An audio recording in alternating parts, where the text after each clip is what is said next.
Seeds भी जो है वो भी बहुत इंपॉर्टेंट है आपके शरीर में। ठीक है। फिर बाद में जो आता है लास्ट, जो आपको बहुत कम प्रमाण में खाना है, वो है फैट्स और शुगर। शक्कर का प्रमाण आपको कम से कम खाना है। तो आप अभी मुझे बोलोगे कि मैं शक्कर कम खाऊंगा पर मैं गुड़ ज्यादा खाऊंगा। ठीक है, तो ऐसे नहीं चलेगा।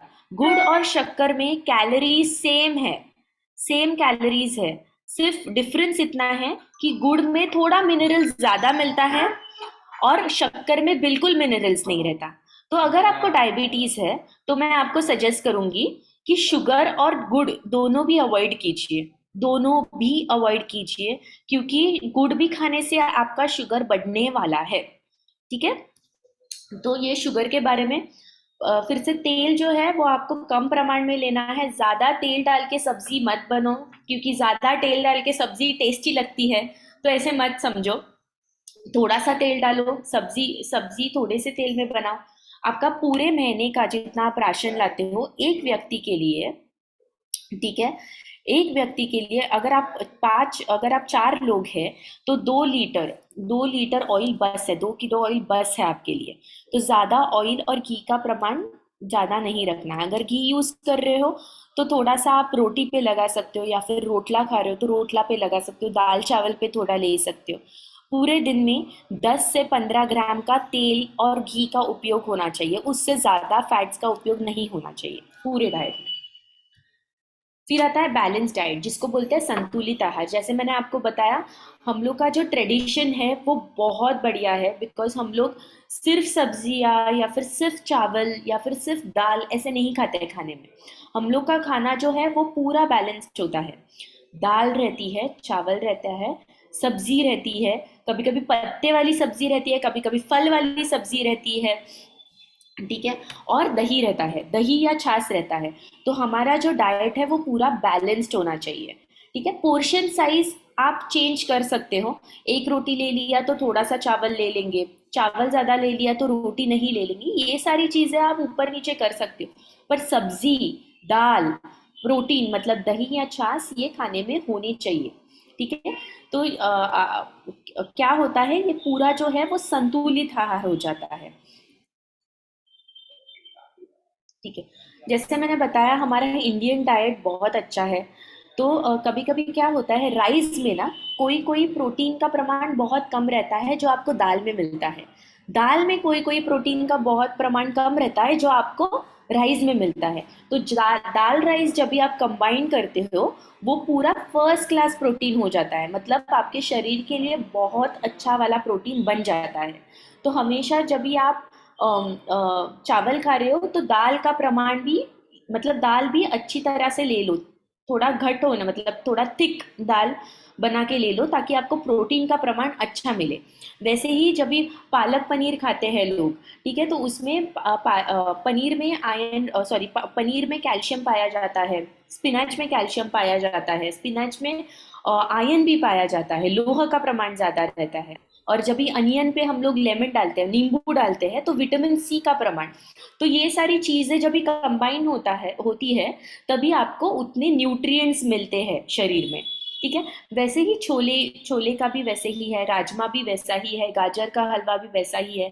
या फिर आप जो दाल बनाते हो उसमें पत्ते वाली सब्जी जो डालते हो, तो वो भी बहुत अच्छा कॉम्बिनेशन है। तो ये सारी चीजें हमारे घर में हम लोग को मिलती है पर हम खाते नहीं हैं। तो ये आपको याद रखना है कि घर का खाना बहुत अच्छा है, संतुलित आहार रहता है। आप भले बाहर का थोड़ा बहुत कभी कभी खा लो, पर प्रमाण में खाओ। बाहर का खाना खाना नहीं होता, वो आपके शरीर को बहुत नुकसान करता है। ठीक है। तो आगे जाके अगर आपको डायबिटीज चाहिए, आगे जाके अगर आपको थायराइड का प्रॉब्लम चाहिए, या फिर आपको बीपी का प्रॉब्लम चाहिए, तो आप बाहर जरूर खा सकते हो। पर ये सगे सब प्रॉब्लम्स अगर आपको अवॉइड करने हैं तो घर का खाना जरूरी है। ठीक है। ठीक है। घर का खाना हम लोग ने खाने के बारे में तो बता दिया, पर कभी कभी क्या होता है, हम लोग इतने व्यस्त रहते हैं पूरे दिन में कि हम लोग को याद नहीं रहता कि क्या खाना है, कितने बजे खाना है, ये मैं कैसे करूं। मतलब ये मेघा हम लोग को इतना सब समझा रही है, पर मैं ये फॉलो कैसे करूं, ये नहीं हो पाएगा मेरे से। तो टाइम मैनेजमेंट मतलब आपका समय का जो समय जो है आप अच्छी तरह मैनेज कर सकते हो। अगर आपको याद नहीं रहता तो आप बुक में लिख सकते हो कि आपको क्या खाना है, कितने बजे खाना है। आप टाइम टेबल बना के रखो आपके लिए स्पेशली, और बाद में वैसे के वैसे वो टाइम पे आप खा सकते हो। मैं सजेस्ट क्या करती हूँ मेरे क्लाइंट्स को कि आप दिन भर का आपने कितने बजे क्या खाया। अभी मैंने 9 बजे इडली खाई, ठीक है, तो 9 बजे मैंने 2 इडली खाई या 9 बजे मैंने 3 इडली खाई, या आप सब लिख सकते हो। स्पेशली जिसको डायबिटीज है या बीपी का तकलीफ है, ये आप नोट कर सकते हो बुक में, ठीक है, ताकि आपको जब भी बीपी हाई हो तो आपको समझे कि आप ऐसा क्या खा रहे हो जिसके वजह से शुगर या बीपी हाई हो रहा है। तो आप डॉक्टर के साथ भी ये डिस्कस कर सकते हो। तो ये बहुत अच्छी चीज है अगर आप डेली डाइट आपके बुक में रिकॉर्ड करो तो, ठीक है। समय एक है। फिर बाद में नॉलेज, हम लोग को नॉलेज नहीं रहता कि क्या सब्जी खानी चाहिए, कौन सी सब्जी खानी चाहिए, कौन सा फल खाना चाहिए। तो यहाँ पे मैं आपको बताऊंगी कि अगर आपको डायबिटीज है तो आप फल खा सकते हो, पर कौन से फल खाने हैं वो मैं बोलूंगी, और कौन से अवॉइड करने हैं वो मैं बोलूंगी। चिक्कू जो है बहुत स्वीट रहता है, बहुत शक्कर रहती है, तो चिक्कू, केला, बड़ा वाला केला, ठीक है, बड़ा केला। फिर पपीता, ये सारी चीजें जो, और कस्टर्ड एप्पल, सीताफल, ये सारी चीजें, आम है, ये सारी चीजें आपको कम प्रमाण में खानी है, ज्यादा नहीं खानी, मतलब पूरी नहीं खानी। अगर आम आपको खाना है तो एक स्लाइस खा सकते हो, पूरा आम नहीं खाना है, खाने के बाद नहीं खाना है। बिकॉज अगर खाना खा रहे हो तो ऑलरेडी आपका शुगर लेवल जो है, शक्कर का प्रमाण शरीर में है जो है वो बढ़ जाता है। उसके बाद अगर आप आम खा रहे हो तो और ज्यादा बढ़ेगा, तो शुगर बढ़ जाएगी। इसलिए आपको याद रखना है कौन से समय पे खाना है फल, वो भी इम्पोर्टेंट है। इसलिए, और कौन से फल खाने हैं वो भी इम्पोर्टेंट है। तो अगर आपको डायबिटीज है तो सुबह उठ के आप एक आध 2 स्लाइस स्वीट फल, मतलब शक्कर वाले फल का आप खा सकते हो, ठीक है। खाने के बाद या खाने से तुरंत पहले नहीं खाना है आपको। अगर आपको इसमें कोई सवाल है, आप प्रेजेंटेशन के बाद मुझे पूछ सकते हो कि डायबिटीज के लिए और कौन सी चीजें हैं जो अच्छी है। अगर आपको कुछ भी नहीं है, आपको डायबिटीज नहीं है, आपको सिर्फ थोड़ा बीपी का तकलीफ है, या फिर आपके घुटने दर्द हो रहे हैं, तो ऐसे कोई भी फल अवॉइड मत करो। सभी फल खा सकते हो, सभी सब्जी खा सकते हो, कोई भी सब्जी या फल अवॉइड करने की जरूरत नहीं है, ठीक है। फिर आते हैं अवेलेबिलिटी।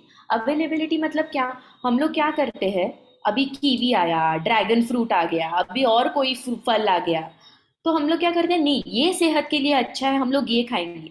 पर वो फल कितना महंगा है, कीवी कितना महंगा है, ड्रैगन फ्रूट कितना महंगा है, तो ये सारी महंगी चीज आप क्यों खा रहे हो? क्यों? क्योंकि ये बाहर से आए इसलिए नहीं। ये सारी चीजें आपको लोकल फल और सब्जियों में भी मिलती है, ठीक है। तो जो लोकल रहता है वो आप खाओ, जो सीजन के हिसाब से आ रहा है वो आप खाओ, ठीक है। अभी कैसे, अभी थोड़ा गर्मी बढ़ने लगी है तो आपको वाटरमेलन मिलेगा, खरबूज, तरबूजा, बिरबूजा मिलेगा, तो ये सारी चीजें आप खाओ जिसमें पानी का प्रमाण ज्यादा रहता है। हम्म। तो ये सारी चीजें आपको खाना है, जो लोकल मिलेगा, जो वेदर के हिसाब से या सीजनल मिलेगा, ठीक है, तो वो आपको खाना ही खाना है। महंगी फल, महंगी सब्जी सेहत के लिए अच्छी है ऐसा नहीं है, ठीक है। तो जो आपको लोकली मिल रहा है वो ही खाओ। फिर बाद में फिजिकल एक्टिविटी बहुत इंपॉर्टेंट है। कोई भी फिजिकल एक्टिविटी आप करो जिससे आप कंफर्टेबल होंगे। मैं ऐसे नहीं बोल रही हूँ कि जिम ही जाओ या फिर स्विमिंग ही करो या फिर योगा ही करो। आपके बॉडी के लिए जो अच्छा है वो आपको पता है, मुझे नहीं पता, ठीक है। तो अगर आपको चलना पसंद है तो आप चलिए, अगर आपको जिम जाना पसंद है तो जिम जाइए, अगर आपको योगा करना पसंद है तो योगा करिए। पर आधा घंटा से 40 मिनट एक्सरसाइज दिन भर का होना ही चाहिए, ठीक है। दिन भर में आधा घंटा या 40 मिनट का एक्सरसाइज होना ही चाहिए। फिर आता है माइंडफुलनेस। माइंडफुलनेस मतलब मेडिटेशन। आप मेडिटेशन, ऐसा नहीं है कि मैं मेडिटेशन कर ही नहीं सकती, मैं ध्यान नहीं कर सकती और मेरे पास इतना टाइम ही नहीं है, आप बोलोगे मुझे, तो ऐसा नहीं है। आप 5-10 मिनट का मेडिटेशन कर सकते हो। आपको सिर्फ इतना ही याद रखना है, आपके दिमाग में कोई भी दूसरे थॉट्स आएंगे तो आपको वो इग्नोर करना है। सिर्फ आपको प्रेजेंट मोमेंट में रहना है। वो वक्त आपको क्या सुनाई दे रहा है बाहर का, कौन मतलब बर्ड्स का आवाज है या फिर गाड़ी का आवाज आ रहा है या किधर कोई कर रहा है, ये सब ध्यान देना है आपको 5 से 10 मिनट। सो माइंडफुलनेस बहुत इंपॉर्टेंट है। मेडिटेशन 5-10 मिनट सिर्फ आप सोफे पे बैठ रहे हो, सिर्फ आंख बंद करके सोचो अभी क्या हो रहा है, कल क्या होगा, या फिर हो चुका है, ये सारी सोचने की जरूरत नहीं है आपको। दूसरी चीज दूसरी चीज जब भी हम लोग खाने पे बैठ रहे हैं तो आपको फोन नहीं रखना है आपके पास या फिर टीवी ऑन नहीं रखना है। ठीक है, तो टीवी अगर देख रहे हो और खाना खा रहे हो तो आपका खाना आप क्या खा रहे हो आपको नहीं समझ रहा, आपको टेस्ट नहीं समझ रहा है खाने का। ठीक है, तो ये सारी चीजें बहुत इंपॉर्टेंट है। फिर स्ट्रेस, स्ट्रेस हम लोग कितना लेते हैं आजकल, इसका टेंशन, ये आएगा कि नहीं, ये वो आएगा कि नहीं, ये यहाँ पे मैं पहुंच जाऊंगी कि नहीं, ये सभी का आपको स्ट्रेस रहता है। तो स्ट्रेस आपको कम करना है। ठीक है, थोड़े प्रमाण में जो स्ट्रेस है वो इम्पोर्टेंट है। थोड़े प्रमाण में मतलब अगर आपके घर में शादी है किसी का और आप वो होस्ट कर रहे हो, आप बहुत इंपॉर्टेंट व्यक्ति हो, जिसकी शादी हो रही है, आप बहुत इंपॉर्टेंट व्यक्ति हो उस पर्सन के, तो आप सब अरेंजमेंट कर रहे हो तो आपको स्ट्रेस है, वो अच्छा स्ट्रेस है। पर मतलब जो आपको नहीं चाहिए उसका अगर स्ट्रेस लोगे तो आपके बॉडी को वो हानिकारक है। ठीक है, सोचो कि आप कहीं पे जा रहे हो, आपकी कोई मीटिंग है, ठीक है, और आप नहीं पहुंच पाए वो टाइम पे, बहुत इंपॉर्टेंट क्लाइंट है और आप नहीं पहुंच पाए, तो वो जो स्ट्रेस है वो बिल्डअप होता रहता है लॉन्ग टर्म। मतलब अभी स्ट्रेस आया पर आप शाम को उसके बारे में भूलोगे, पूरा 10 घंटा आप उसके ही बारे में सोचते रहोगे, तो आपके बॉडी में हार्मोनल इम्बैलेंस होके आपको एब्डोमिनल ओबेसिटी, मतलब पेट पेट बढ़ना, मतलब पेट में जो फैट बढ़ता है वो उसके वजह से होता है, वजन बढ़ता है वो उसके वजह से होता है, डायबिटीज होता है जिसके वजह से इंसुलिन आपका शुगर लेवल कंट्रोल नहीं कर सकता आपके शरीर में, जिसको बोलते हैं इंसुलिन रेजिस्टेंस, वो भी हो सकता है। ठीक है, इसीलिए आपको ज्यादा स्ट्रेस नहीं लेना है। अगर आप स्ट्रेस ले रहे हो, 2 मिनट शांत बैठो, सोचो कि आप क्यों स्ट्रेस ले रहे हो, और अगर वो अवॉइड कर सकते हो तो प्लीज अवॉइड कर दो। ठीक है, नेक्स्ट है गुड प्रैक्टिसेस वाइल स्लीपिंग। मतलब सोते वक्त आपको अगर पूरे दिन में आपने एक बार 30 से 40 मिनट एक्सरसाइज की है तो बढ़िया, आपको बहुत अच्छी नींद आएगी। ठीक है, फिर धूम्रपान नहीं करना है सोने से पहले पूरे दिन में भी।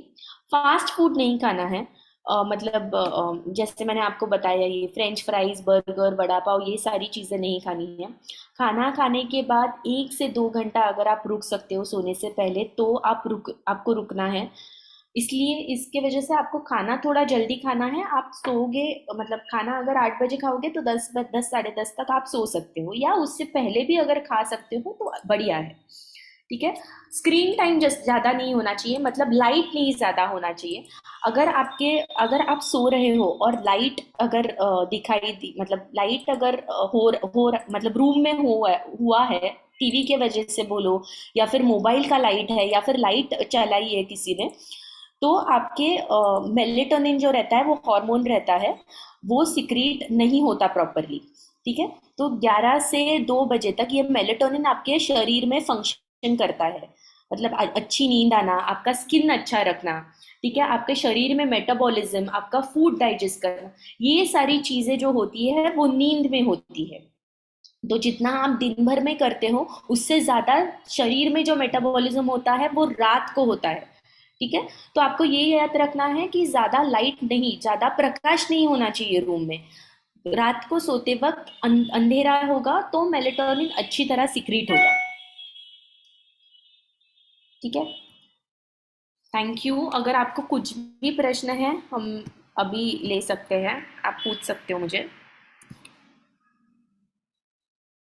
आई होप सभी को समझ में आ रहा है, मेरा हिंदी थोड़ा thank you so much Megha ma'am, बहुत ही डिटेल में और बहुत ही अच्छे तरीके से आपने जो है हिंदी में सरल भाषा में जो हम सारे लोग को बताया, एक एक जो है बिंदु को लेकर के, पहलू को लेकर के। और हमने देखा कि एक एक चीजों को आपने स्क्रीन के माध्यम से हम सारे लोग को सिखाया, बताया, और इसके लिए थैंक यू सो मच, बहुत बहुत धन्यवाद। हम चाहते हैं कि जो भी लोग हमारे साथ में जुड़े हुए हैं, उपस्थित हैं, अगर आपके पास में कोई सवाल है जो आपको मेगा मैम से रखना है, उनसे आपको पूछना है, तो बेझिझक आप अपने आप को अनम्यूट करके जो है पूछ सकते हैं।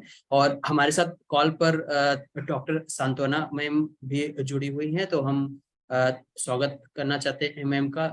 और thank you so much ma'am कि आप आए, जुड़े कॉल पे। या thank you Sandeep ji and madam, आपने बहुत अच्छे से एक्सप्लेन किया। इस बारे में जानकारी बहुत आवश्यक है, जो मैं अभी देख रही हूँ हमारे साथ में काफी लोग जुड़े हुए हैं। और स्वस्थ ही सबसे बड़ी पूंजी होती है, ये हम सभी कहते आए हैं, सुनते आए हैं। हमारे स्वास्थ्य के बारे में अगर हमने ख्याल रखा तो फिर हम जितने भी हमारे आगे की कठिनाइयां हैं उनको आसानी से हम ओवरकम कर सकते हैं, झेल सकते हैं और उस उठ के ऊपर आ सकते हैं। हमारे जो डाइट जिसके बारे में बोलते हैं, या जो हमारे पौष्टिक आहार है, और उस पौष्टिक आहार के ऊपर हमें कितना ध्यान देना चाहिए। खासकर जैसे हमारे बड़े बूढ़े हमेशा कहते आते थे कि समय पे खाना, सही खाना खाना, ये 2 चीज बहुत आवश्यक है।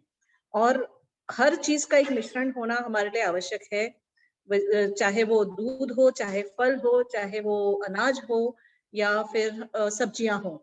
तो हर चीज को अगर आपने, जैसे आज आपने बहुत अच्छे तरीके से बताया कि हमें हर तरह की हर रंग के फल और हर रंग की सब्जी खानी चाहिए, इससे हमारा काफी पौष्टिक आहार मिलता है। तो बहुत बहुत धन्यवाद आपको और संदीप और डीजी स्वास्थ्य के सभी बच्चों को मेरी तरफ से, और wishing you all the best for future. Thank you. Thank you so much ma'am, thank you very much. Over to you Mandakini ji और मेगा मैम। आप लोगों का सवाल भी ले सकते हैं, और जो लोग पालगढ़ से जुड़े हुए हैं अपने साथ में, जो लोग जो है मराठी में अगर वो अपना सवाल को रखना चाहते हैं, तो मैम को बहुत अच्छे से मतलब जानकारी और बहुत अच्छे से वो मराठी में भी एक्सप्लेन कर सकते हैं। तो हिंदी, इंग्लिश, मराठी, जिस भी भाषा में आपको चाहिए, आप जो है बेझिझक बात कर सकते हैं उनसे। तो over to you Mandakini ji और Ragini ji. Thank you. Yes sir, thank you so much Megha ma'am, आपने बहुत बढ़िया से एक्सप्लेन किया है। अभी यहाँ से क्वेरीज है, सब अभी पूछेंगे। तो बताइए, आपको इसमें मैम ने जितना प्रेजेंटेशन दिखाया है आपको कैसा लगा, और आप आके बात भी कर सकते हैं यहाँ पे।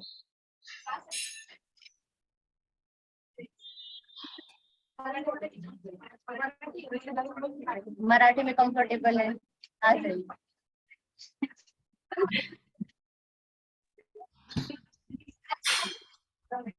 अच्छा, उधर से बोल रहे हैं, ठीक है।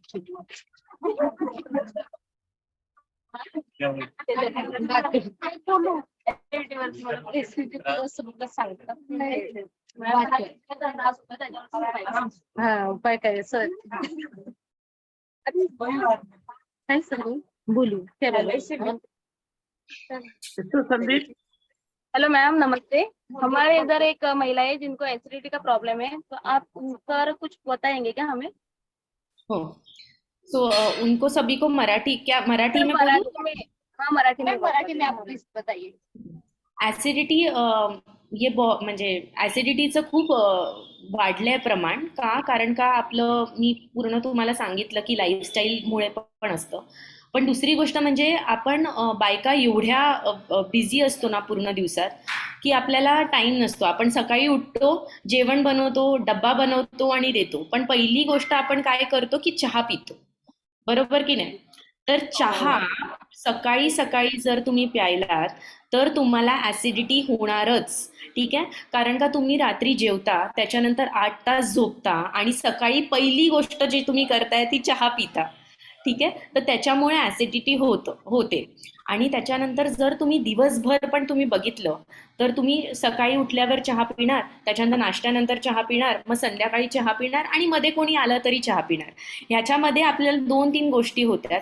आपल्याला साखरेचं प्रमाण वाढतं, ठीक आहे? साखरेचं प्रमाण वाढतं आणि ऍसिडिटी सुद्धा वाढते. दुसरी गोष्ट म्हणजे तुम्ही जेव्हा पण जेवताय ना, तेव्हा फटाफट नका जेवू, आरामात जेवा, घाई नाहीये. जेव्हा घाई नसते तेव्हा जेव्हा आरामात, तुम्हाला 10-15 मिनिटं लागून दे, चालेल, काही हरकत नाही, दुसरं समोरचा बसला तरी चालेल, पण तुम्ही आरामात जेवा, एक घास प्रॉपरली घेऊन जेवा. तुम्ही जेव्हा फास्ट खाता ना तेव्हा पचन नाही होत, डायजेशन नाही होत प्रॉपरली. तिसरी गोष्ट म्हणजे तुम्ही जेवताना शक्यतो पाणी अवॉइड करा. जर जास्त तिखट असेल जेवण तर थोडंसं पाणी प्यायला तर चालेल, पण जेवून झाल्यानंतर अर्ध्या 1 तासाने जर पाणी पिलं तर ते जास्त चांगलं, कारण का मग पचनक्रिया चांगली होते. ठीक आहे. पाणी पिल्यानंतर जेवण खूप डायल्यूट होतं आपल्या शरीरात, मग एन्झाईम्स जे आहेत ते पचनक्रिया प्रॉपरली करू शकत नाही. जास्त स्पायसी, जास्त तिखट जेवण नका खाऊ, कारण का त्याच्यामुळे पण गॅस्ट्रायसिस होतं, त्याच्यामुळे पण ऍसिडिटी वाढते शरीरात. म्हणून जास्त तिखट ऑइली फूड हे नाही खायचं. ठीक आहे. आणि जर तुम्हाला जास्त वाटत असेल की ऍसिडिटी वगैरे आहे तर दोन्ही वेळेच्या जेवणाला किंवा दुपारच्या जेवणाला स्पेशली थोडं ताक प्यायलात किंवा थोडंसं दही खाल्लं तर उत्तम. हं? आणि काय डाऊट आहे? नेक्स्ट प्रश्न होता थैंक यू मैम. सारखी चक्कर मंदाकिनी, येते. अगर आपके पास और कोई सवाल है तो हाँ हाँ पूछिए सॉरी. त्यांना आणखीन असा प्रॉब्लेम आहे की त्यांना काम करतात त्या पण त्यांना चक्कर येते, उभं राहिलं तरी त्यांना चक्कर येते. ओके. दाखवलं. आता हे खूप महत्वाचा क्वेश्चन आहे, म्हणून मी हे हिंदीमध्ये बोलले तर चालेल का, म्हणजे बाकीच्यांना पण समजेल. हाँ, तो जो महिला है उनको ये याद रखना चाहिए, अगर आपको चक्कर आ रही है बीच में तो आपको आपका आयरन स्टेटस मतलब लोह का प्रमाण शरीर में चेक करो कितना लोह है. दूसरी चीज जिसको बोलते हैं हीमोग्लोबिन का प्रमाण चेक करना. अगर हीमोग्लोबिन कम है, जितना होना चाहिए 13 होना चाहिए, 12.5 होना चाहिए, अगर उससे भी कम है तो आपको चक्कर आने वाली है, क्योंकि आप बहुत सारा काम कर रहे हो और उसमें भी अगर आपका लोहे का प्रमाण कम है तो आपको चक्कर आएगी.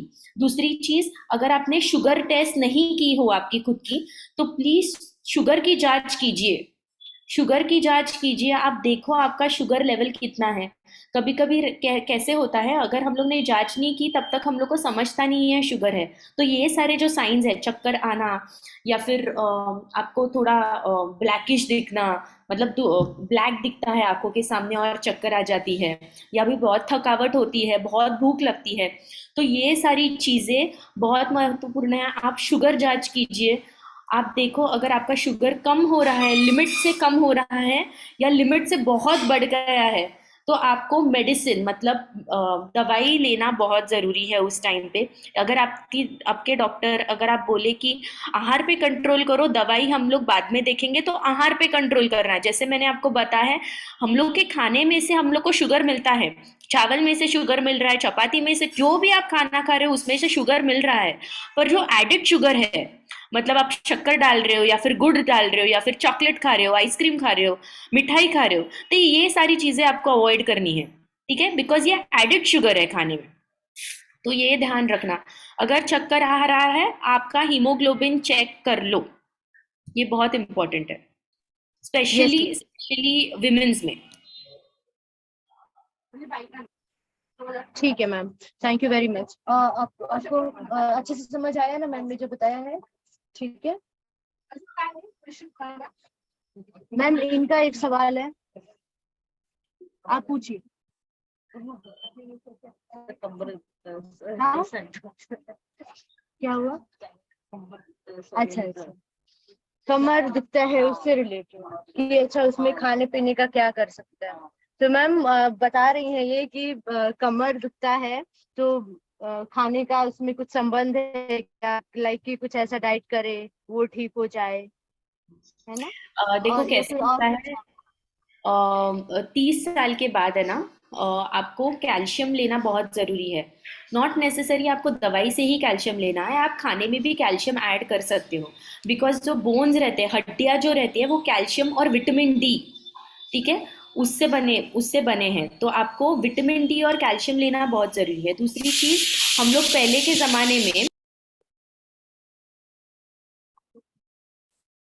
मैम आपकी आवाज. हाँ हाँ मैम ने 2 मिनट का टाइम मांगा है, तो डॉक्टर संतोना मैम आप कुछ अगर ऐड करना चाहें तो.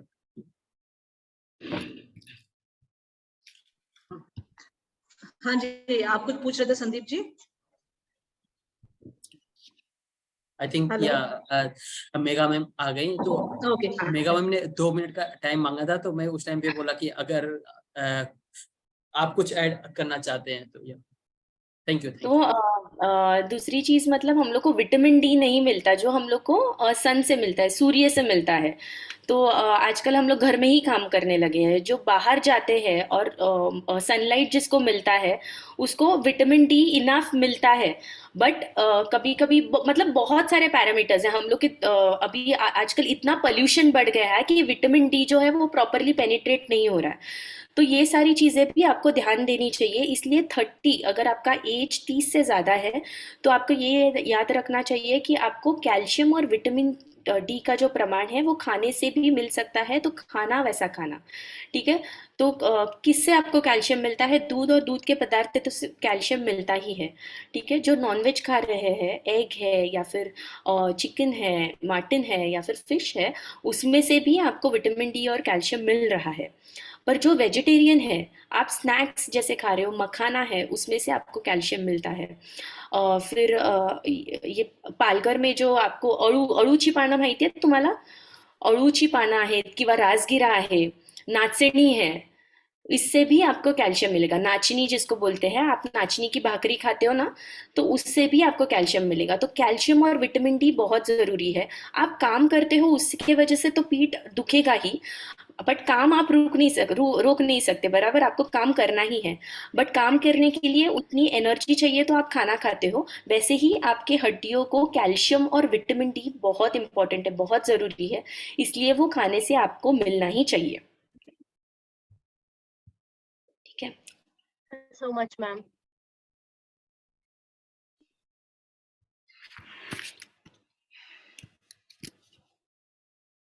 और कोई सवाल है Mandakini? Mega ma'am, I think जो जो अपने आज के दूसरे स्पीकर हैं युक्ता मैम, वो भी ज्वाइन हो चुकी हैं, तो वो बोले थे 10 मिनट के लिए आएंगे। तो मैं चाहता हूं कि मंदाकिनी उनको वेलकम करें, और मैम अगर कुछ पॉइंट्स ऐड करना चाहें आज के वेबिनार में, फिर उसके बाद हम लोग जो है क्वेश्चंस साथ में उनसे भी ले सकते हैं। या over to you Mandakini ji. Thank you so much ma'am, आपने बहुत अच्छे से सारे क्वेश्चंस आंसर किए हैं। तो अभी अभी हम वेलकम करते हैं युक्ता मुखी मैम का। वेलकम युक्ता मुखी मैम। इनके बारे में थोड़ा सा आप सबको बताऊंगी कि मैम एक भारतीय नागरिक कार्यकर्ता और मिस वर्ल्ड 99 की विजेता है, और ये मिस वर्ल्ड जीतने वाली चौथी भारतीय महिला है। इन्हें पहले 1999 में फेमिना मिस इंडिया वर्ल्ड के रूप में ताज पहनाया गया था। तो यह एक पूर्व मॉडल और अभिनेत्री भी है, तो और ये हिंदी फिल्मों में काम भी कर चुकी हैं। Welcome to you ma'am. हाँ जी, धन्यवाद सभी का, और ऑर्गेनाइजर्स का भी धन्यवाद। मेघा जी का भी धन्यवाद। मैं आपको सुन रही थी, बहुत अच्छे से आप बता रहे थे। खास करके महिलाओं के ये सारी जो समस्याएं हैं वो आई थिंक सब जगह है, वही प्रॉब्लम्स आ रहे हैं। और क्योंकि मैं खुद एक स्त्री हूँ तो मुझे समझ में आ रहा है कि हमारी एज जैसे आगे बढ़ती, जैसे हमारा उम्र हमारी आगे बढ़ती है, तो उसमें हम वो सारी चीजों के ऊपर जो पहले ध्यान नहीं दिया था, वो अब हम पूछ रहे हैं वो सवाल कि मुझे ये सब क्यों हो रहा है, मुझे ऐसे ये सब तकलीफ क्यों हो रही है, पीड़ा क्यों हो रही है। तो मैं आशा रखती हूँ कि सभी का बहुत अच्छे तरह से मार्गदर्शन हुआ होगा। और ये कुछ पिछले 1-2 दिनों से चल रहा है आप लोगों का शिविर, तो सभी लोगों ने बहुत उससे प्राप्त किया होगा। और जितनी भी बहनें यहाँ बैठी हैं उनको सभी को मेरा बहुत बहुत मन से प्रणाम। मैम आपको सब एक बार देखना चाहते हैं, अगर आप अपना वीडियो चालू कर दे तो बहुत अच्छा रहे। हाँ नहीं, मैं थोड़ा सा मूवमेंट में हूँ, इसलिए मैंने रिक्वेस्ट भी किया था ऑर्गेनाइजर से कि ये केवल ये सेशन के लिए मैं वीडियो पे नहीं आ पाने वाली थी। कोई बात नहीं मैम। हाँ जी, जरूर हम फिर अगले अगले किसी सत्र में जब मिलेंगे तो वीडियो पे मिलेंगे। थैंक यू तो सो मच मैम। हाँ जी, हाँ जी, मुझे कुछ अपने अनुभव से ही कुछ बातें जो थी वो बांटनी है। और वो ज्यादा करके सभी के समझ में होगा, क्योंकि उसका कारण भी यही है कि क्योंकि जब हमारे पूर्वजों से, मतलब अगर हमारे पिछली पीढ़ियों से हमने देखा होगा, सीखा होगा, तो हमें याद होगा कि ये हमारी दादी ऐसे करती थी, या हमारे आगे पीछे जो दूसरी काकी वगैरह होते थे, मतलब घर में कुटुंब में ये सब चीजें रहती थी पहले, जिसकी वजह से हम जान सकते हैं कि पहले के जो महिलाओं को ये सारे स्वास्थ्य के ऐसे यहाँ इतने उनको तकलीफें पीड़ा नहीं रही जितनी कि हमको आज हो रही है।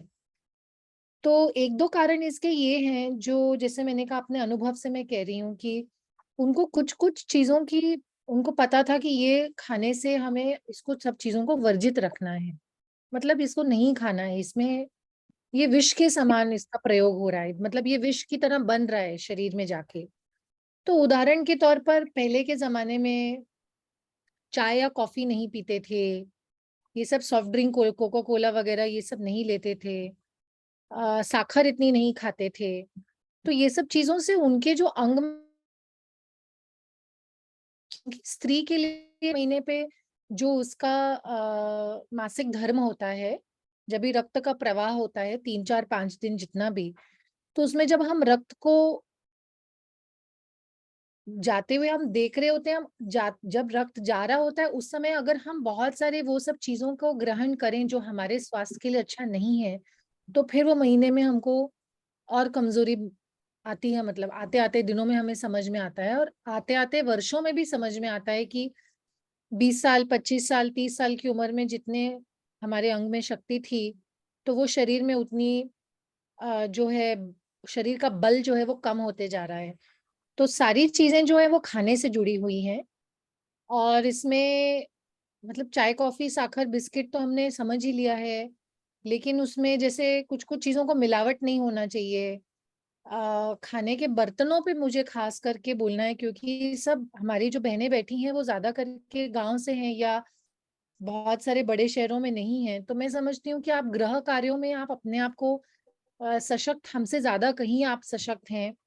और उसमें आपने ये जरूर देखा होगा कि मिट्टी के बर्तन या पीतल के बर्तन या लोहे की कढ़ाई, ये सब चीजों का वापर करने से बहुत फायदा है हमें। अगर हम लोहे के बर्तन में खाते हैं तो हमारे रक्त में वो जो आयरन है जो हमको चाहिए, जो लोहा है, वो हमें मिलता है।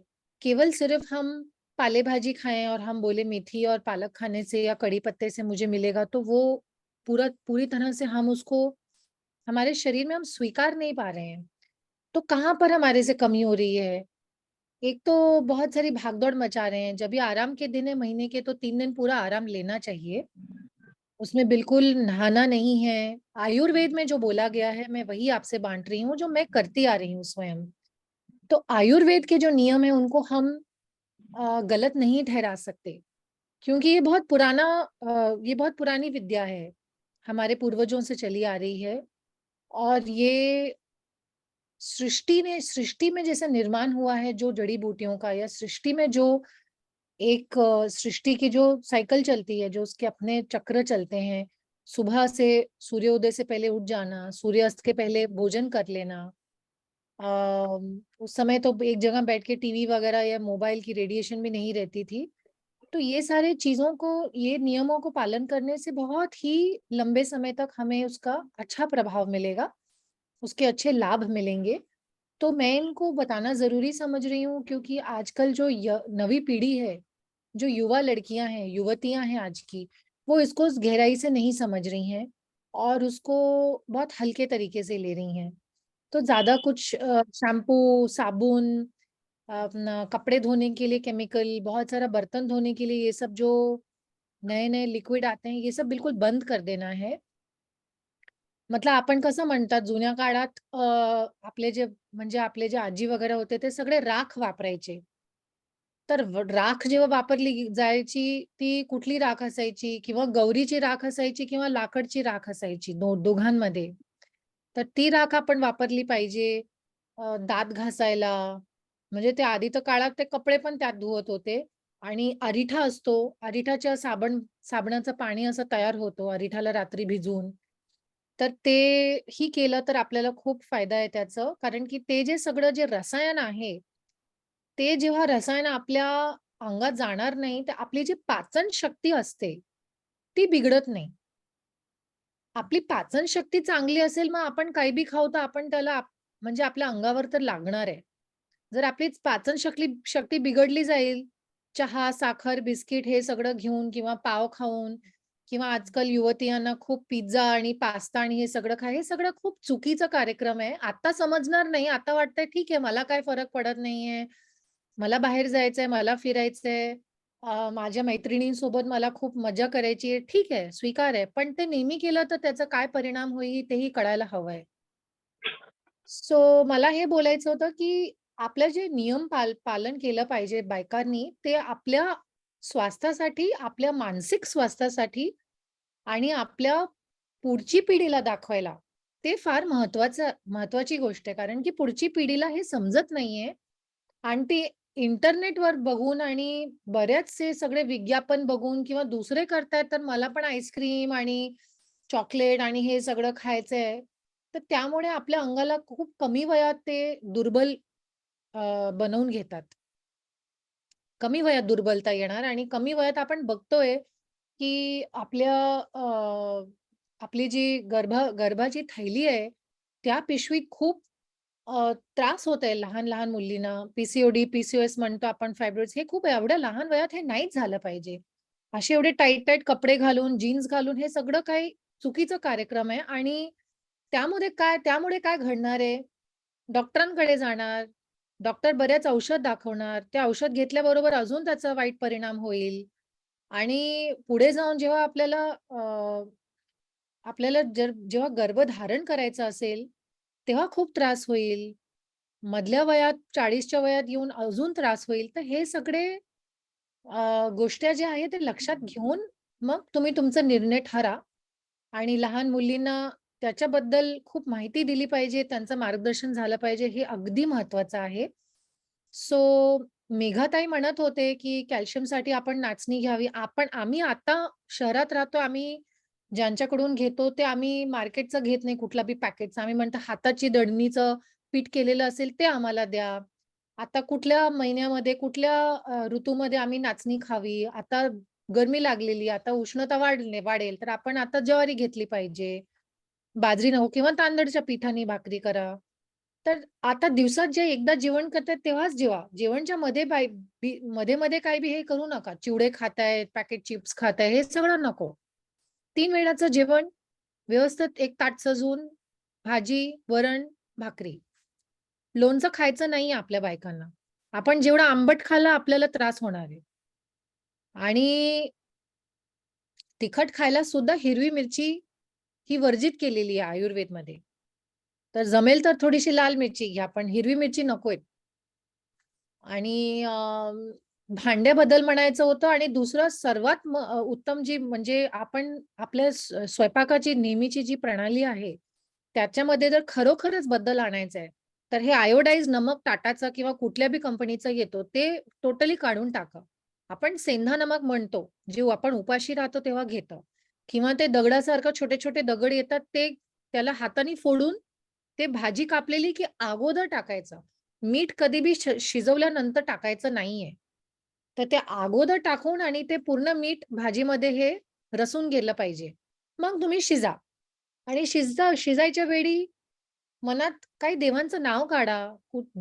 आपल्या आयुष्याचे जे सगळे त्रास आहेत, ते टेन्शन सगळं स्ट्रेस घेऊन ते जेवण स्वयंपाक करू नका. मनात सगळ्यांना काही ना काही म्हणजे त्रास आहेच आयुष्यात. सगळ्यांना काही ना काही प्रॉब्लेम्स असतात. पण त्यांचा विचार थोड्या वेळसाठी साईडला ठरून आणि आपण स्वयंपाक करताना आपण नुसतं देवांचं नाव घ्यायचं, अन्नपूर्णा देवीचे मंत्र बोलायचे. असे मुलांनाही शिकवा. सगळ्यांनी एकत्र बसून खाली मांडी लावून खाली फ लादीवर बसून आणि जेवण स्वयंपाक केला पाहिजे. तर आम्ही म्हणतो आम्हाला गावीच्या बायकांकडून शिकायचंय, की चूल कशी पेटायची, चूलवरचं ची चव वेगळी असते. तर हे सगळं समजून घेतलं पाहिजे, की आपल्याकडे जे सगळे ऑप्शन्स आहे, जे आपल्याकडे जे सगळं शिकलेलं होतं, आजी-आजोबांच्या वेळापासून, ते आता शहरात लोकांना समजत नाहीये, की हे जे निडी गॅसच्या आपण हे फ्लेम अग्नी वापरतो, ती खरी अग्नी नाहीच आहे. तर पोटाची अग्नीला कसं समर्थन भेटेल, जेव्हा आपण चुकीचं सगळं जेवणच करतोय. तर हे 2-3 गोष्टी मोठ्या मोठ्या बांधून घ्या. एकतर मिठाबद्दल मी बोलली, एक भांड्याबद्दल, भांडे आपले सगळे मातीचे किंवा पितळाचे किंवा लोहेची कढा, अॅल्युमिनियम बिलकुल नको. आणि प्रेशर कुकर तर मार्केटमध्ये कोणाला विकत पण टाकू नका. कोणाच्या पोटाला पण खराब झालं पाहिजे हेही एक म्हणजे एक श्राप आहे मी तर म्हणते. प्रेशर कुकरचं जेवण खायचंच नाहीये. जेव्हा आपल्या पोटाची किंवा अंगाची गॅस वाढते, म्हणजे वात दोष जे म्हणतात आयुर्वेदमध्ये, ते वात दोष मुळेच सगळे आजारीपणा, रोग येतात. तर प्रेशर कुकिंगचं जेवण नको. आपल्याला हे राजमे, छोले हे सगळं नको. आपले जे साधारण मूग डाळ असते, अख्खी मूग, साबत मूग असते ती घ्या. हलकी असते ते पोटाला. कोणी शेतावर काम करत असेल तर ठीक आहे. जास्त रजस हवंय तर तूरची डाळ घेऊ शकतात. नाहीतर तूरची डाळ फार गरम असते. त्याच्यापेक्षा मग मसूरची डाळ ठेवा. सर कुठल्या गोष्टी असे मिक्स नाही झाले पाहिजे. अजून वातचे जे भाज्या असतात, गोबी, बैंगन, फुलगोबी, टमाटर आणि बटाटे हे सगळं नकाच घ्या. आणि तुपाचा वापर तर करता येणार नसेल, जमत नसेल तर कमीत कमी तिळचे तेल वापरा. बाकी कुठलं बी तेल वापरू नका. आयुर्वेदमध्ये दुसरं कुठलं तेलचं वर्णन केलेलं नाहीये. म्हणजे बऱ्याच लोकं मला म्हणतात, की नाही मराठी जेवणमध्ये आमच्या तर हे शेंगदाण्याचं तेल चालतं. पण ते शेंगदाण्याचं तेल खूप खराब करणार आहे. ते आज कळणार नाही. ते बऱ्याच वर्षानंतर कळणार. म्हणजे रक्ताचा प्रवाह आपलं खराब होईल अंगामध्ये आणि पोटाला जसं मी म्हटली पाचन शक्तीला हे सगळ्या गोष्टी जे ते बिघडून जाणार आहे पाचन शक्ती. तर पाचन शक्ती आपली व्यवस्थित ठेवायची आहे. दिवसात 3 वेळा फिक्स टाईम करा. त्या नियमित समयप्रमाणे जेवण घ्या आणि मध्ये काही बी घेऊ नका. भूक लागली तर थांबवा. ती भूक अशी असते, की डोक्याला असते, ती पोटाला नसते ती भूक. कोणाला बघून आपण म्हणतो, की "अरे, तो खातोय मला खायला वाटतंय." तर ते चुकीचं आहे. आपल्याला दृढ करायचं आहे. आपल्या मनाची मनोबल शक्ती ती आहे ती तंदुरुस्त ठेवायची. कोणी काय घेतोय ते त्याच्या अंगावर पडू द्या. आपल्या तोंडात आपल्याला टाकायचं नाहीये हे सगळं विषाचं जे आहे.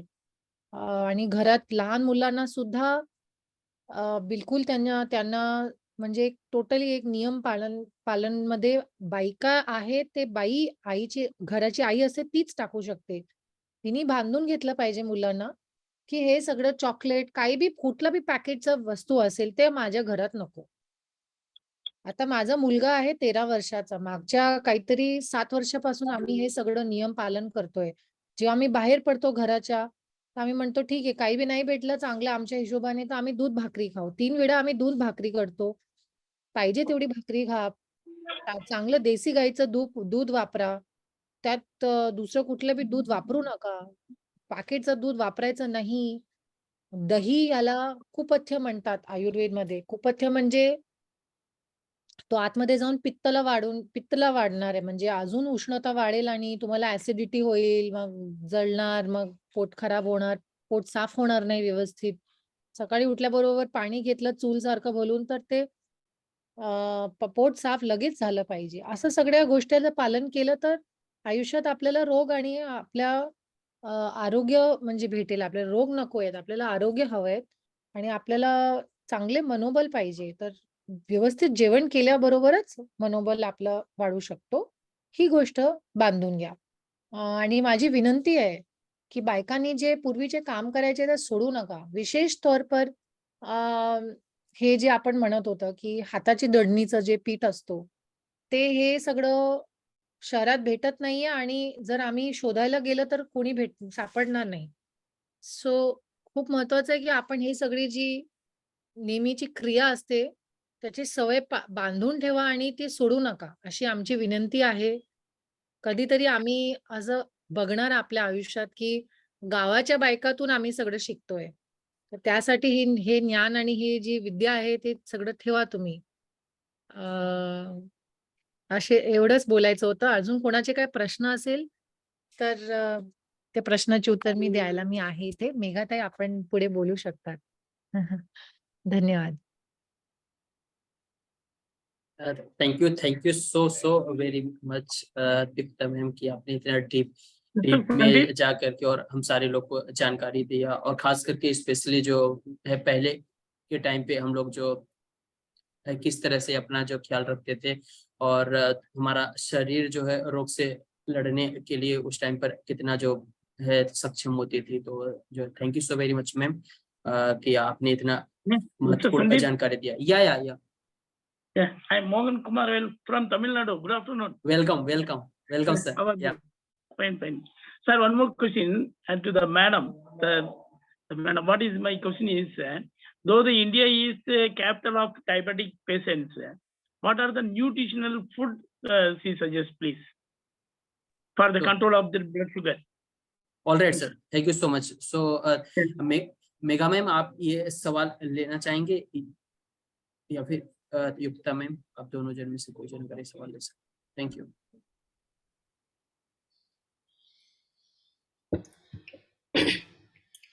So sir blood sugar again मतलब मैं हिंदी में बात करूंगी ताकि सभी को समझे।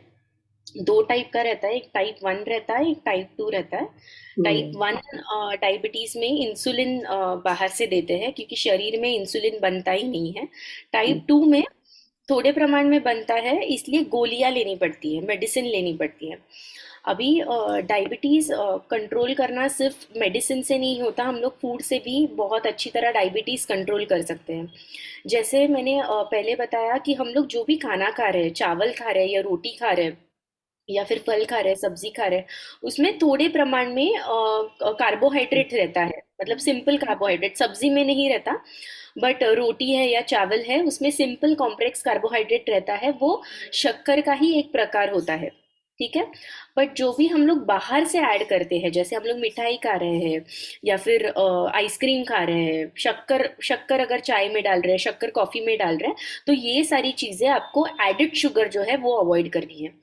दूसरी चीज, अगर आपको पता है कि हम लोग चावल से कार्बोहाइड्रेट ले रहे हैं या रोटी से कार्बोहाइड्रेट ले रहे हैं, तो आपको सब्जी का प्रमाण ज्यादा बढ़ाना है, ठीक है।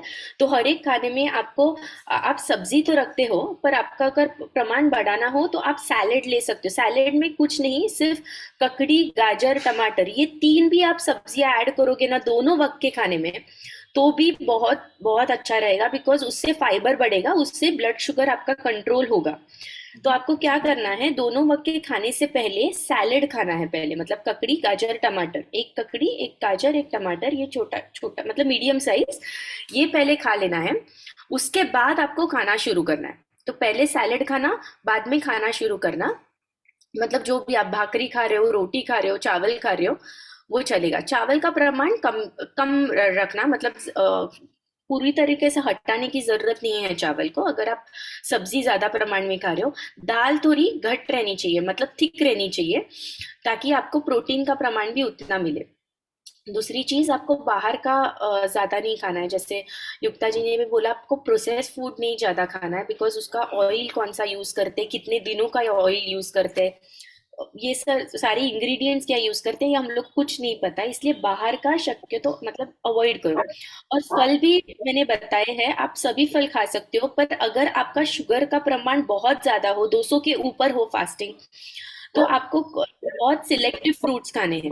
जैसे अनार है, पेयर है, एप्पल है। अगर आप वाटरमेलन खा रहे हो, खरबूज तरबूजा खा रहे हो, तो आपको 1 कटोरी खाने हैं, उसमें पानी का प्रमाण ज्यादा है, इसलिए आप खा सकते हो।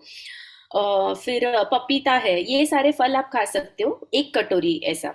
बाकी जो आम है, चिक्कू है, सीताफल है, ये थोड़े आपको कम प्रमाण में खाने हैं। और कभी खाने हैं वो भी मैंने आपको बताया, खाने के तुरंत बाद नहीं खाने, बिकॉज अगर हम लोग खाना खा रहे हैं तो हम लोग का शक्कर का प्रमाण ऑलरेडी बढ़ रहा है।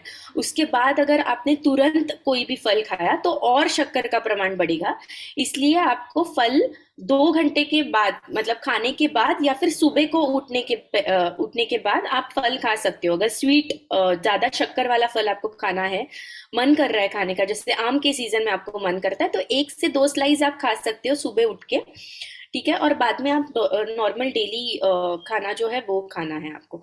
और एक्सरसाइज, ये बहुत इंपॉर्टेंट है, फिजिकल एक्सरसाइज बहुत इंपॉर्टेंट है। तो कोई भी एक्सरसाइज जो आपको पसंद है, आपको चलना पसंद है, चलिए 30 से 40 मिनट आप चलिए। घुटने में दर्द है तो थोड़ा सा आराम से चलो। अगर योगा कर सकते हो तो योगा करो। अगर आप कोई दूसरा एक्टिविटी कर रहे हो, अगर कोई स्पोर्ट्स आपको पसंद है तो स्पोर्ट्स करो, कोई प्रॉब्लम नहीं, 30 से 40 मिनट का फिजिकल एक्टिविटी होना ही चाहिए। Thank you, ma'am. What is the take-home message for the blood sugar? तो टेक होम मैसेज यही है कि आपको घर का बैलेंस खाना, संतुलित आहार खाना है, संतुलित आहार खाना। Okay, thank you, ma'am.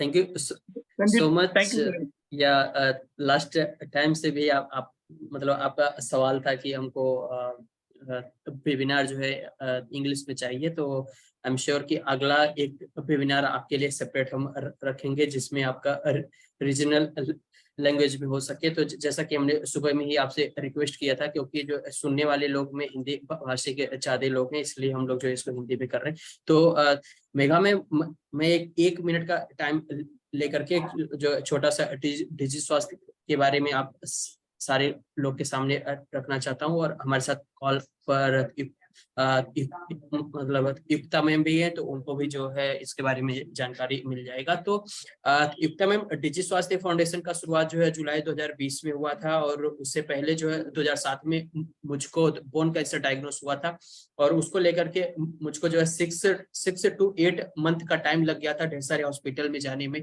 और फाइनली जो है गोरखपुर के डॉक्टर ने बताया कि हाथ में जो है गांठ है, ट्यूमर है, और वो गांठ जो है कैंसर का है और हाथ को काट के निकालना पड़ेगा।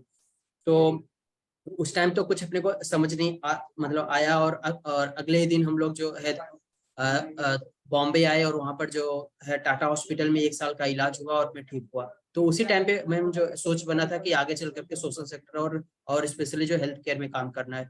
तो हम लोग ने ढेर सारे एनजीओ में मिलकर के काम करा, स्पेशली बॉम्बे में टाटा हॉस्पिटल, वाडिया, साइन नायर, केईएम, इन सब हॉस्पिटल में 4-5 साल जो काम भी हमने करा।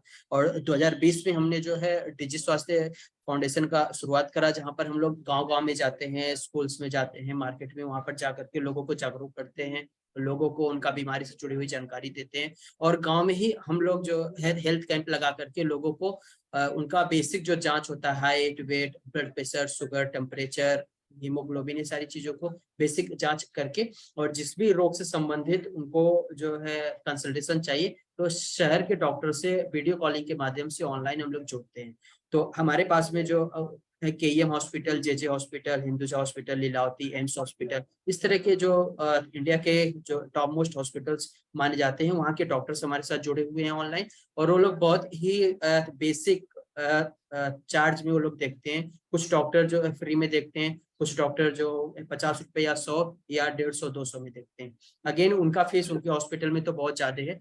और मैम इस तरह से जर्नी हम लोग ने शुरुआत करा था, जो है संत कबीर नगर उत्तर प्रदेश से। आज टोटल जो है 5 सेंटर है, जिसमें से 2 सेंटर यूपी में है, 1 सेंटर बिहार में है, और 2 सेंटर जो है महाराष्ट्र में है। ये जो है टेलीमेडिसिन सेंटर्स होता है। यहाँ पर अगेन जहाँ पर जो है मेडिकल की सर्विसेज नहीं अच्छी है, जहाँ पर डॉक्टर्स जो है उपलब्ध नहीं हो पाते हैं, हॉस्पिटल्स नहीं होते हैं, वहां पर हमारा टीम जाता है और वहां पर उन लोगों को शहर के डॉक्टर से, स्पेशलिस्ट डॉक्टर से जो कंसल्टेशन दिलाते हैं, सो दैट राइट टाइम पे राइट उनको जो है डिसीज के बारे में जानकारी मिल सके, डायग्नोसिस राइट हो सके, और फिर हम लोग उनको बड़े अस्पताल में आगे रिफर भी करते हैं एज पर द नीड की फर्दर उनका ट्रीटमेंट जो है बड़े हॉस्पिटल में चले तो लोकल का एनजीओ, सरकार की स्कीम से सबसे उनको जोड़ते हैं और उनका टाइम टू टाइम जो है फॉलो भी करते रहते हैं। तो ये जर्नी में टोटल 119 जो एक्टिव डॉक्टर हमारे साथ जुड़े हुए हैं, और इसके साथ में 21,867 लोगों को 1-to-1 हम लोग ने अब तक जो है ऑनलाइन जो कंसल्टेशन दिलाया है, और टोटल जो है 594 विलेज में अब तक हेल्थ कैंप हम लोग ने लगा दिया है। तो ये कुछ नंबर्स रहा, डेटा रहा। So thank you so very much, आप आज हमारे साथ जुड़े। Thanks all. Over to you Mandakini and Megha ma'am. Thank you. Thank you so very much. अभी yeah. अभी और क्वेश्चंस हैं हम में से किसी के, या फिर अभी हम ये वेबिनार ओवर करें? अगर और क्वेश्चंस रहेंगे 1-to-1 अगर आप बात करना चाहते हैं तो वो भी कर सकते हैं हम। कंसल्टेशन के दौरान, या फिर अभी आपको बात करनी है तो जरूर पूछ सकते हैं। बट जैसे हमारा टाइम था 1:15 तक, तो अभी वो तो ज्यादा ही हो चुका है, तो हम ओवर करते हैं। बाकी हम सबको अगर जो क्वेरी है वो हम कनेक्ट कर सकते हैं। मैं यहाँ पे नंबर्स भेज देती हूँ और हमारा लिंक भी, सो दैट आप उससे पहुंच सके। Thank you so much Megha ma'am, आपने बहुत अच्छे से पूरा सेशन। थैंक यू मंदाकिनी पूरा कोऑर्डिनेशन करने के लिए। Thank you Sandeep ji.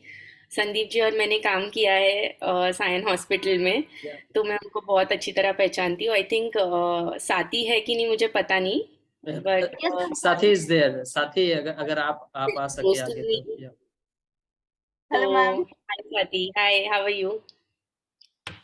Fine ma'am, आप कैसे? Also very close to me. तो मुझे इन सबको ऐसे ग्रो करते हुए बहुत अच्छा लग रहा है। ऑल द बेस्ट, आप बहुत अच्छा काम कर रहे हो, very good, thank you. Continue. Thank you thank you so much Megha ma'am और युक्ता मैम। आप दोनों जन जो है आए और कॉल पर, और डॉक्टर सांत्वना मैम आप लोग आए कॉल पर और इतना डिटेल्ड में जो है हम सारे लोग को सिखाया, हम सारे लोग को डाइट के बारे में, न्यूट्रिशन के बारे में जानकारी दिया। और हम चाहते हैं कि जो आज जो है आप लोग का जो हम सारे लोग को सपोर्ट मिला, ये सिर्फ इधर ही रुकना नहीं चाहिए, बल्कि आगे भी निरंतर आपका सपोर्ट, गाइडेंस और इस तरह के वेबिनार्स में आप आए, सो दैट हम जो है ज्यादा से ज्यादा लोग तक ये अपनी बात को, आवाज को और साथ में जो है जानकारी को फैला सके। तो ये हमारा आप सारे लोग से जो है विनती रहेगा, निवेदन रहेगा। तो जरूर जो सपोर्ट आप हमें आगे भी करिए। Thank you so much. और पारस जी, हम चाहते हैं आपको भी जो thank you so very much बोलने के लिए इस कॉल स्टेज के माध्यम से, कि आपने जो है युक्ता मैम से हम लोग को जोड़ा है। तो thank you so much sir. क्या रागिनी जी, आपके पास कोई सवाल है क्या? आप अगर कुछ बोल रहे सर, सवाल है मैम, आपके लिए एक सवाल था इनका। ओके। तो क्या परेशानी होती है बताइए? शुगर है, हाँ। शुगर का मान रखा है। यस मैम, इनका सवाल है कि इनको शुगर की प्रॉब्लम है, तो ये क्या खाएं, क्या मतलब डाइट में इनका क्या होना चाहिए जिनसे ये इनका शुगर लेवल मतलब सही रहे, अच्छे लेवल पे। तो शुगर के बारे में मैंने ये पहले भी बताया है कि यस मैम। जो भी एडेड शुगर है वो पहले पूरी तरीके से कम करो। जो भी आप मिठाई खा रहे हो, या फिर शक्कर चाय में ले रहे हो, शक्कर दूध में ले रहे हो, शक्कर कॉफी में ले रहे हो, ये सारी चीजें आप पहले कम करो। दोनों वक्त के खाने में आप ट्राई करना कुछ सब्जी, मतलब गाजर, एक ककड़ी, एक टमाटर, ऐसे दोनों वक्त के खाने में आपको पहले वो सैलेड खाना है और बाद में खाना खाना है।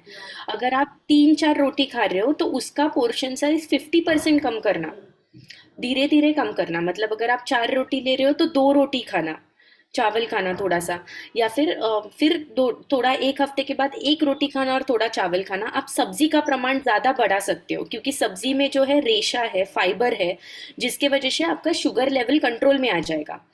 बाहर का बिल्कुल मत खाना, समय पे खाना, ज्यादा गैप नहीं होना चाहिए आपके खाने में। ज्यादा गैप हुआ तो भी आपका शुगर बढ़ेगा, ठीक है। और बाहर का अवॉइड करो, बिल्कुल अवॉइड करो। और एक्सरसाइज मतलब आपका एटलीस्ट 30 मिनट से 40 मिनट एक्सरसाइज होना चाहिए। कुछ भी, आप वॉकिंग कर रहे हो तो भी चलेगा। ठीक है, okay, thank you so much ma'am, thank you.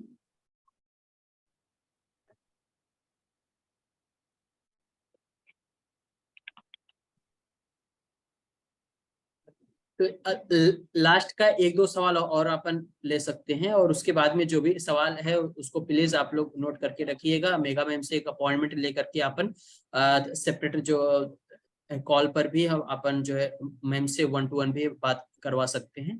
तो ऐसा भी कर पाएंगे अपन आगे, क्योंकि एक कॉल जो है वो 12:15 से 1:15 था और पता चल रहा है कि 2 बजने को आ गए हैं।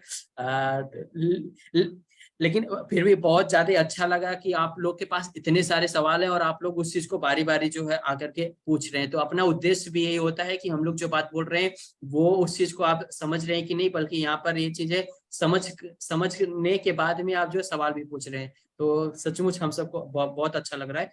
बेझिझक आपको और भी अगर सवाल है तो वो रख सकते हैं, और अगर ज्यादा क्वेश्चन है तो प्लीज आप लोग एक बनाइए नोट और मैम से एक लेकर के अपॉइंटमेंट, इनको फिर से भी आप जो है दिखवा पाएंगे। Over to you Ragini ji. Okay okay. Ma'am एक लास्ट सवाल था, इनका आंसर आप प्लीज अगर दे सकते हैं तो। पानी पीला तो दांतवा में लगा ला, अब दांतवा हमार पीला तो 4-5 दिन से। समझ में आया? सो Yes, मैम इनका ओके रागनी जी बोलिए। यस सर, मैं बोल रही हूँ मैम, ये दादी जी हैं, इनका ये सवाल है कि इनको जब पानी वगैरह पीती है तो दांत में लगता है और इनको एसिडिटी का भी प्रॉब्लम रहता है, ऐसा कुछ। अभी जब तब दांतवा पीड़ाए लगा था, 4-5 दिन से पीड़ात है, बर्दाश्त नहीं। ठीक है, फिर वो बताएंगी मैम आप। मैम आवाज नहीं आ रही है। आप हेलो। म्यूट पे हैं मैम, म्यूट पे हैं। मेघा मैम आप म्यूट पे, सॉरी। तो अगर आप पानी पी रहे हो और दांत को अगर लग रहा है तो सेंसिटिविटी हो रही है आपको, तो आपको कोई डेंटिस्ट को दिखाना चाहिए। दूसरी चीज़, अगर आपका एसिडिटी हो रही है तो चाय जो है वो सुबह को, चाय पहली चीज़ जो है वो चाय मत पीना सुबह को, क्योंकि उससे एसिडिटी होगा आपको। तो चाय का प्रमाण भी आप कम करो पूरी दिन में। और जैसे मैंने बोला, खाने के दोपहर के खाने के साथ छाछ पी लेना 1 गिलास, दही, पानी डालो, नमक डाल सकते हो तो चाहिए तो डालो, नहीं चाहिए तो बहुत अच्छा, उसको अच्छी तरह मिक्स करो और वो पियो। छाछ बहुत अच्छा है आपके शरीर के लिए। स्पाइसी ज़्यादा नहीं, तीखा ज़्यादा नहीं खाना है, मिर्ची वाला ज़्यादा नहीं खाना है। अगर आप मिर्ची वाला ज़्यादा खाओगे तो एसिडिटी, गैस्ट्राइटिस होगा आपको, इसलिए एसिडिटी बढ़ेगा। ठीक है, तो मिर्ची वाला खाना कम करो। ऑयली तेल वाला खाना भी थोड़ा कम करो, उससे भी एसिडिटी आपका बढ़ेगा। और फटाफट मत खाओ, अगर आपका खाना आपके सामने सर्व किया है तो आराम से खाना, घाई से मत खाना, उससे क्या होता है, पचन प्रॉपर नहीं होता है। ठीक है। और दूसरी चीज़ और कि आप खाना अगर खा रहे हो तो तुरंत आपको पानी नहीं पीना है। अगर आपको खाना खाया तो उसके आधे से 1 घंटे के बाद पानी पीना, ताकि आपका पचन प्रॉपर हो जाएगा, डाइजेशन प्रॉपर हो जाएगा। खाना खाने के बाद तुरंत आपको सोना नहीं है। अगर आप खाना खाने के बाद तुरंत सो रहे हो तो डाइजेशन प्रॉपर नहीं होता, पचन प्रॉपर नहीं होता। ठीक है, तो तुरंत आपको नहीं सोना है, 1 से 2 घंटे का मतलब अंतर होना चाहिए। तो दोपहर को अगर आप सो रहे हो तो भी 1 से 2 घंटे का अंतर होना चाहिए, और रात को अगर जल्दी खाना खा लो ताकि आप सोओगे समय पर। Okay ma'am, thank you so much. Ma'am एक मेरा अ, क्वेश्चन है। अशोक जी 1 मिनट। हाँ, युक्ता मैम ने कुछ कमेंट लिखा है और मैं चाहूंगा कि मैम एक बार अगर उसको समझा पाए, क्योंकि मैम बोल रही है कि मट्ठा जो पीला वाला दही और पानी मिलाकर नहीं उसको मैम आप इसके बारे में हाँ। थोड़ा बोलना चाहेंगे? जी, मट्ठा जो आप बोल रहे हैं ना, कि जो पहले जो जमाने में होता था कि जो दही की जो मक्खन निकलता था, हाँ, साड़ी उसका, जी मैम। वो हाँ, उसकी जो दही जमा होती थी, उसका जब उसको घुमाते थे, मतलब उसको फिर ये करके लकड़ी के डंडी से जब उसको हिला के और फिर उसको जो पानी निकलता ऊपर झाग जमा होती, वो मट्ठा होता है। ये केवल हम आज की मार्केट की या घर की ऐसे जमाई हुई दही में पानी डाल के बोलेंगे छाछ है, तो वो गलत है, तो फिर हम दही खा रहे हैं, तो दही तो नहीं खाना है। तो मट्ठा जो आपने बोला वो सही है। Okay okay. हाँ, लेकिन उसको बनाने का जो तरीका है वो भी समझना जरूरी है कि वो किस चीज को मट्ठा बोला जा रहा है। अभी बहुत सारा उसमें हर चीज में कमर्शियलाइजेशन हो गया ना। सो मैम हम लोग के वहां पर मतलब रागिनी जी जो जुड़ी हैं और उनके साथ में जो है, तो हम लोग मैम मट्ठा को अभी भी मतलब उसी तरह से बनाते हैं जिस तरह से आप बताएं कि दही का ऊपर वाला जो एरिया है, सॉरी ऊपर वाला जो होता है साड़ी होता है, साड़ी को एक दूसरे हाँ, जो पात्र में डाल करके पानी डाल करके लकड़ी का जो रहता है उससे जो है मथते हैं लगभग 10-15-20 मिनट तक, और फिर उसके बाद उसमें से जो मक्खन उसको छान करके अलग रखा जाता है, उससे जो है घी बनता है। लेकिन बचा हुआ जो पानी है वो मट्ठा बोलते हैं, नमक डाल के पीते हैं। तो सर यहाँ से बता रही है कि उसका नाम क्या होता है? हाँ, मट्ठा मट्ठा बोलते हैं। अच्छा, बोल रही हूँ जो लकड़ी करते हैं वो लकड़ी का नाम रवि है। ओके, सही है मैम? मैम यहाँ पे लोग खाइलन बोलते हैं उसको। awesome awesome awesome thank you so Sandeep much। जी, आप कहाँ से हैं? आप किधर का बता रहे हैं? जैसे आप बोल रहे हैं हमारे यहाँ होता है, मतलब किस संत कबीर यूपी उत्तर यस प्रदेश मैम, में, संत गोरखपुर से कबीर नगर सटा में। हुआ। बहुत सुंदर। चलिए, कुछ तो बचा है हमारे भारत देश में, ऐसा लग रहा है। हमें बहुत सारी उम्मीद है, आशा है कि लोग इस पे जागेंगे और उसको समझेंगे कि डेफिनेटली जो मैम। ओरिजिनल होता था, जो सत्य है, उसको छुपाया नहीं जा सकता है। और क्या यस हो गया कि आजकल मॉडर्न जो जितने भी आधुनिक सारे न्यूट्रिशन वाले हैं, या ज्यादा उसमें बहुत सारा वेस्टर्न मेडिसिन का इन्फ्लुएंस आ गया। जो पश्चिमी तौर से सोचते हैं, वो पूरे, उनको ये सब चीजों का ज्ञान ही नहीं है। तो वो जो प्रैक्टिसेस बोलते हैं, वो तो ठीक है, अपनी तरफ से बोलते हैं, लेकिन उसमें जो हमारे देश की जो संस्कृति और सभ्यता में चलते आ रहा है, उसको नहीं छोड़ना है हमने, क्योंकि वो ओरिजिनल चीज रही है। अभी जैसे बीच में बहुत सारा उसके ऊपर बोला उन्होंने, बैड कोलेस्ट्रॉल है, हार्ट पेशेंट्स को घी नहीं खाना चाहिए। अभी घी में ही सबसे करेक्ट फैट है, और घी ही हार्ट पेशेंट को ठीक कर सकता है। अभी मेडिकेटेड घी लेने से ही आप देखेंगे, आप पंचगव्य थेरेपी से ही बहुत सारे रेमेडीज हो रहे हैं लोगों को। ये सारी चीजें जो है, इनको हमें इस तरह से दुर्लक्ष नहीं करना है। और इसकी कीमत हम नहीं समझेंगे तो बाहर वाले विदेशी लोग उसको लेके और गोली टैबलेट में लेके और बेचने जा रहे हैं हमारे को ही हमारी चीजें। तो हमारे लोगों को जागरूक रहना है, और जागरूक रहना है कि हम उसको किस तरह से अपनी विद्या को संभाल के रखें, उसको प्रैक्टिस करें, ताकि उसमें उसके जो प्रचलन में जो है बहुत सारा दूसरा प्रभाव नहीं आ जाए। जो गलत प्रभाव आ रहा है, दुष्प्रभाव आ रहा है, उन लोगों के द्वारा आ रहा है जो फार्मा कंपनीज हैं, और जो लोग पैसा बनाना चाह रहे हैं और लोगों को बीमार रखना चाह रहे हैं, बीमारी के नाम पे और ही बीमार रखना चाह रहे हैं, ये उनका मकसद है। तो सोच के समझ के लेना है कि हमको कोई डॉक्टर बोल देगा दवाई है वो नहीं लेनी है मुझे, और कोई बहुत सारे औषध उपचार हैं। मतलब आज की डेट में हम यूट्यूब पे भी खोलें कि इसका क्या आयुर्वेदिक उपचार है, तो उसमें भी बहुत सारे लोग हैं, ज्ञानी जन हैं, जो बिल्कुल जो सिर्फ हमारी किचन, मतलब हमारे जो महिलाएं हैं घर की, वो केवल अपने चूल्हे पर ही काफी कुछ काढ़ा और काफी कुछ तैयार करके, या कुछ थोड़ा बहुत घर के अंदर ही ऐसे उपचार कर सकते हैं जिसमें डॉक्टर तक के पास भी जाने की जरूरत नहीं है। तो हमें अपने मन से डर को भी हटाना होगा।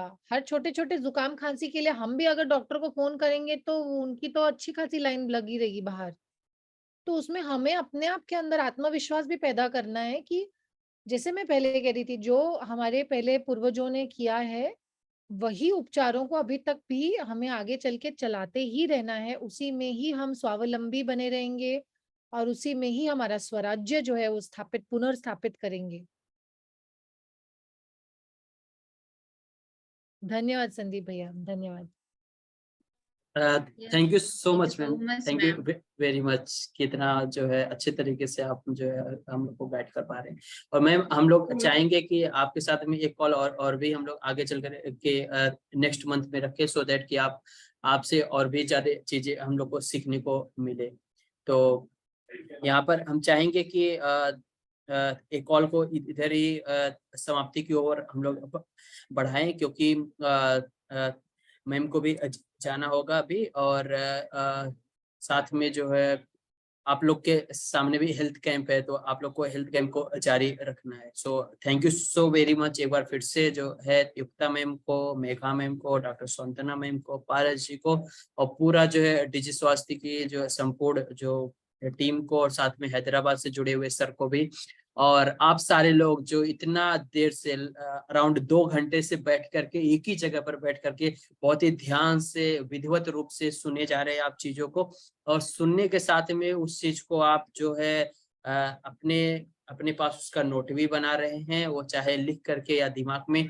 और आपने जो है सवाल भी ढेर सारा रेस किया, हिंदी में, मराठी में, इंग्लिश में, सारे रूप में। सो thank you so very much, आप सारे लोग को बहुत बहुत धन्यवाद। नमस्ते। Thank you so much everyone. धन्यवाद। Thank you ma'am. Bye bye. तो आगे अपन बहुत जल्दी जुड़ेंगे, तब तक के लिए दीजिए इजाजत। नमस्ते, बाय। Hello, bye.